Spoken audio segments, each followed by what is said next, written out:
17व्या-19व्या वर्षी तुम्ही साधारण 15 वर्षाच्या त्याच वयाच्या असताना त्यांना ड्रग्ज घ्यायचं सवय लागली, व्यसन लागली. चरस गांजा वगैरे नाव ऐकून असं ते कंझ्युम करायला लागले, खायला लागले वयाच्या 17व्या वर्षी 19 वर्षी.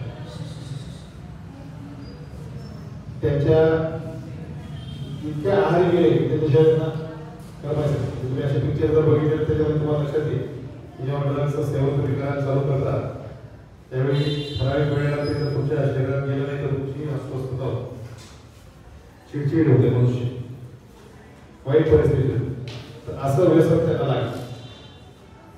लग्न झालं, मुलं झाली, व्यसन चालूच होतं. त्यांना पहिले सांगितलं की तुम्ही सहयोग ध्यान करून बघा. ऐकायचं म्हणून ऐकलं त्यांनी, केलं आणि सोडून. असं 2 वेळा झालं त्या काही ठराविक काळाच्या अंतरात. तर त्याने काही केलं. त्यांचा एक मित्र होता, त्याला सुद्धा ड्रग्जचं व्यसन होतं. त्या मित्राचं या ड्रग्जच्या सेवनामुळे निधन झालं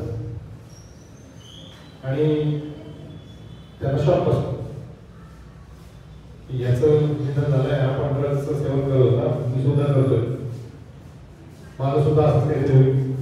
भीती मनुष्याला असते, ती भीती त्याला वाटायला. त्याच वेळी 2 दिवस असे त्यांना त्यांच्या मिसेसने आणि त्यांच्या मित्रांनी पुन्हा सांगितलं की तुम्ही सहयोग ध्यान करा. ते आले, जसं तुम्ही ध्यान करताय त्यांनी सुद्धा असं पुढे चढवून वगैरे घेणं वगैरे सगळ्या गोष्टी केल्या.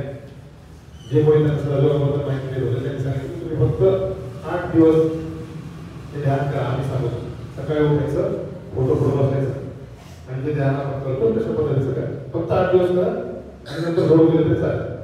तेवढं बघा 8 दिवस करा नंतर सोडून दिली, ठीक आहे म्हणे, सोडून हे त्यांचं चालू झालं. 2 दिवस झाले असं आणि त्यांच्या मित्राचं तुम्हाला मागायचं सांगितलं की निधन झालं. गावाला काय गाव काही कळत नव्हतं, पण ते म्हणे.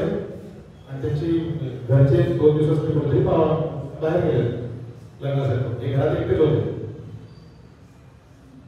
जवळच्या मित्राचं असं निधन झालं नाही, जी भीती त्यांच्या मनात आली त्याची त्यांना रोग लागत होतं. त्यावेळी त्यांनी सांगितलं की मी 2 दिवस मेडिटेशन करत होतो, पण ही भीती इतकी वाटायला लागली की मला शेवटी राहावं, मी पुन्हा ड्रग्ज घेतले. त्या दिवशी करत असत कारण मला सुचत नव्हतं काही. आणि 2-2.5 दिवस झाले झोपून पण झोप लागत नव्हतं. त्यामुळे या लोकांना मी सांगितलं होतं 8 दिवस मी करेल. त्यांना प्रॉमिस केलं होतं की 5 वाजता उठलो ध्यान करा. फोटोच्या पुढे बसले. त्यावेळी त्यांना जो अनुभव आला त्यांना म्हणजे असा प्रकाश वगैरे दिसला त्याच्यामध्ये. कोणीतरी आपल्याला सांगतंय की तुला मी शोधून काढलं, तू जरी कोणतरी भरकटलेला होता तरी तुला शोधून काढलं. अशा प्रकारचा त्यांना आवाज आला, विश्वास त्यांचा बसला. त्या दिवसापासून त्या पहाटेपासून त्यांनी नियमित सहयोग ध्यानाला चालू केली. लक्षात घ्या, आज त्यांचं वय 55 वर्ष. त्यांनी स्वतःहून हा अनुभव सांगितला. माझ्याकडे तो व्हिडिओ नाही, पण त्यांनी सांगितलं ज्या व्यक्तीला 15व्या वर्षापासून ड्रग्जचं व्यसन लागलं होतं, पूर्ण हानी केला होता आणि कुठल्याही क्षणी त्याचं निधन होऊ शकते अशी परिस्थिती होती, त्या व्यक्तीमध्ये या सहयोग ध्यानाने पूर्ण बदलतात. आज ते स्वतःहून हा अनुभव लोकांना सांगतात आणि ज्यांना अशी व्यसन आहे त्यांना ती व्यसन सोडायला ते सांगतात.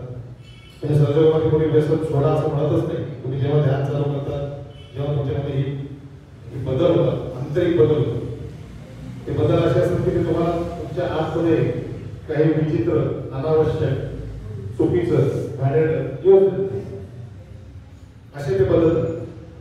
म्हणजे कुठल्याही प्रकारचा व्यक्ती असेल, कुठल्याही थराला पोहोचलेला असेल तरी सुद्धा ध्यान धारणा जर तुम्ही मनापासून केली तर आश्चर्यकारकरित्या बदल.